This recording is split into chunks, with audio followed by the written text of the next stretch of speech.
Keto diet क्या है? ये एक ऐसी डाइट है जिसमें 70% फैट्स का इस्तेमाल किया जाता है, 20% प्रोटीन्स और 5% कार्बोहाइड्रेट्स का इस्तेमाल किया जाता है। हमारा जिस्म दो तरह के एनर्जी सोर्सेज को इस्तेमाल करने की सलाहियत रखता है। नंबर 1 ग्लूकोज, यानी जब हम अपनी खुराक में कार्बोहाइड्रेट्स का इस्तेमाल करते हैं तो जिस्म इन कार्बोहाइड्रेट्स को ग्लूकोज यानी शुगर में कन्वर्ट कर देता है और इस शुगर को जिस्म एनर्जी के लिए इस्तेमाल करता है। और दूसरा एनर्जी का सोर्स जिसे हमारा जिस्म इस्तेमाल कर सकता है वो है कीटोन्स, यानी जब हम कीटो डाइट का इस्तेमाल करते हैं यानी कार्बोहाइड्रेट्स बहुत कम और फैट्स और प्रोटीन को ज़्यादा इस्तेमाल करते हैं तो हमारे जिस्म में कीटोन्स पैदा होते हैं और इन कीटोन्स को जिस्म एनर्जी के तौर पर इस्तेमाल करता है। कीटो डाइट के दौरान जिस्म कीटोसिस में चला जाता है। कीटोसिस एक ऐसी कंडीशन है जिसमें फैट्स को तोड़कर जिस्म कीटोन्स बनाता है और इन कीटोन्स को जिस्म एनर्जी के तौर पर इस्तेमाल करता है। कीटो डाइट से न सिर्फ आप अपना वज़न किसी साइड इफ़ेक्ट के बगैर तेज़ी से कम कर सकते हैं बल्कि बहुत सी बीमारियों को भी रिवर्स कर सकते हैं। Number 1 to lower insulin level. Keto diet के दौरान आपके जिस्म में इंसुलिन का लेवल लो रहता है, यानी आपके लबलबे को ज़्यादा काम नहीं करना पड़ता और आपका लबलबा एक मुनासिब मिकदार में इंसुलिन खारिज करता है जिससे बॉडी इंसुलिन रेजिस्टेंस का शिकार होने से बच जाती है। और अगर आप इंसुलिन रेजिस्टेंस को क्योर करने में कामयाब हो जाते हैं तो 90% बीमारियों को दूर कर सकते हैं, क्योंकि हर मसले की जड़ इंसुलिन रेजिस्टेंस से ही जिस्म में शुरू होती है। Number 2 to lower the sugar level.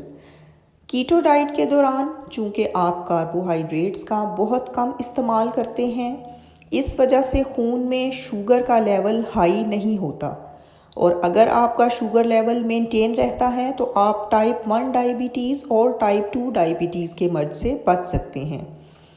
और अगर आप शुगर के मर्ज़ में मुब्तला हैं तो भी इस डाइट से बग़ैर किसी मेडिसिन के इस्तेमाल से आप अपना शुगर लेवल मेंटेन रख सकते हैं।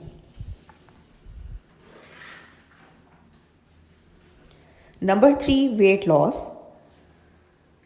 अगर आप अपना वज़न कम करना चाहते हैं तो कीटो डाइट एक बेहतरीन ऑप्शन है, क्योंकि इस डाइट के दौरान आपके जिस्म में चर्बी जमा नहीं हो सकती, क्योंकि कीटो डाइट के दौरान जब आप फैट्स का ज़्यादा इस्तेमाल करते हैं तो बॉडी फैट्स को ही फ्यूल के तौर पर इस्तेमाल करती है, क्योंकि कार्बोहाइड्रेट्स ना खाने की वजह से जिस्म में शुगर नहीं बन पाती तो जिस्म को मजबूरन दूसरे एनर्जी के सोर्स पर स्विच करना पड़ता है, तो जिस्म फैट्स को ही एनर्जी के तौर पर इस्तेमाल करता है, यानी आपके जिस्म में पहले से जमा शुदा चर्बी बर्न होना शुरू हो जाती है जिससे आपका वज़न कम होता है।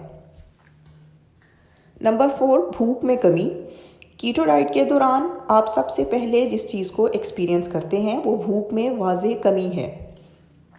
आमतौर पर आप 3 वक्त खाने में रोटी चावल का इस्तेमाल करते हैं, जिसकी वजह से इंसुलिन ज़्यादा खारिज होकर शुगर लेवल को लो कर देती है, जिसकी वजह से आपकी एनर्जी कम हो जाती है और आपको बार बार भूख महसूस होती है।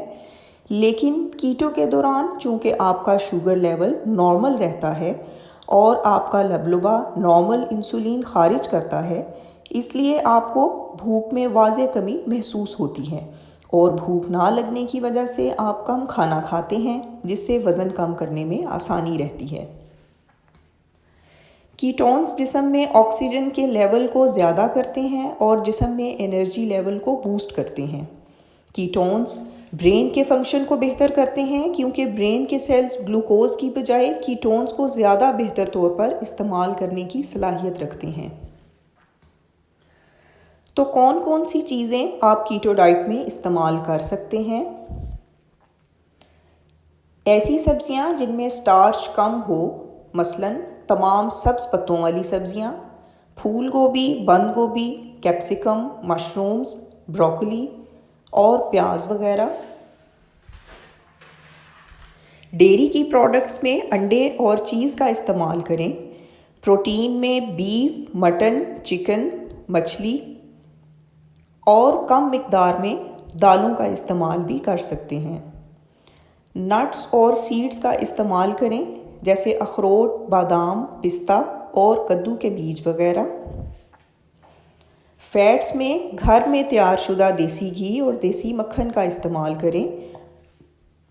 और कमर्शियल घी और तेल जो आप खाने में इस्तेमाल करते हैं, ये याद रखें कि वो हेल्दी फैट्स में नहीं आते, क्योंकि कमर्शियल घी और तेल में ओमेगा 6 फैटी एसिड्स ज़्यादा मिकदार में होते हैं, जो सेहत के लिए नुकसानदेह हैं। कोशिश करें कि इनका इस्तेमाल कम से कम करें। जैतून का तेल और नारियल का तेल इस्तेमाल कीजिए। और फलों में ऐसे फल खाइए जिनमें शुगर की मिकदार कम हो, जैसे माल्टा, अमरूद, खरबूजा, स्ट्रॉबेरी और आड़ू वगैरह। ऐसे खाने जो कीटो डाइट के दौरान आप इस्तेमाल नहीं कर सकते वो ये हैं: प्रोसेस्ड फूड, यानी तमाम तरह के चिप्स और क्रैकर्स वगैरह इसमें शामिल हैं। बेकरी आइटम्स, जिनमें हर तरह की candies, biscuits, brownies, cookies, cake और मिठाइयाँ शामिल हैं। हर तरह का अनाज, यानी गंदम, मैदे और चावल का इस्तेमाल आप नहीं कर सकते। हाई कार्ब फ्रूट्स, तमाम ऐसे फल जिनमें शुगर कंटेंट ज़्यादा हो, मसलन आम, केला, खरबूजा, सेब और अंगूर वगैरह। अगर चाय या कॉफ़ी आप मीठी पसंद करते हैं तो स्टीविया का इस्तेमाल कीजिए। इंटरनेट पर आप स्टीविया को सर्च कर सकते हैं, जो कि एक नेचुरल स्वीटनर है और इसके बेशुमार फ़ायदे हैं। ये याद रखिए कि शहद, गुड़ और चीनी का इस्तेमाल शुगर लेवल को रेज़ करता है। अभी तक कीटो डाइट एक कंट्रोवर्शियल टॉपिक है, यानी कुछ रिसर्च साइंटिस्ट का कहना है कि कीटो डाइट के लॉन्ग टर्म इफ़ेक्ट्स नुकसानदेह हो सकते हैं, यानी एक लंबे अरसे तक कीटो डाइट का इस्तेमाल सेहत पर कुछ मनफी असरात मुरतब कर सकता है। लेकिन कुछ रिसर्च साइंटिस्ट और डॉक्टर्स के मुताबिक कीटो एक लंबी और सेहतमंद ज़िंदगी गुजारने का वाहिद ज़रिया है। इस चैनल की तमाम वीडियोज़ में शेयर की जाने वाली मालूमात मॉडर्न रिसर्च आर्टिकल से इकट्ठी की गई हैं। इस तरह की मज़ीद इन्फॉर्मेशन के लिए चैनल को सब्सक्राइब कीजिए। Thanks for watching. See you in next video. अल्लाह हाफिज़।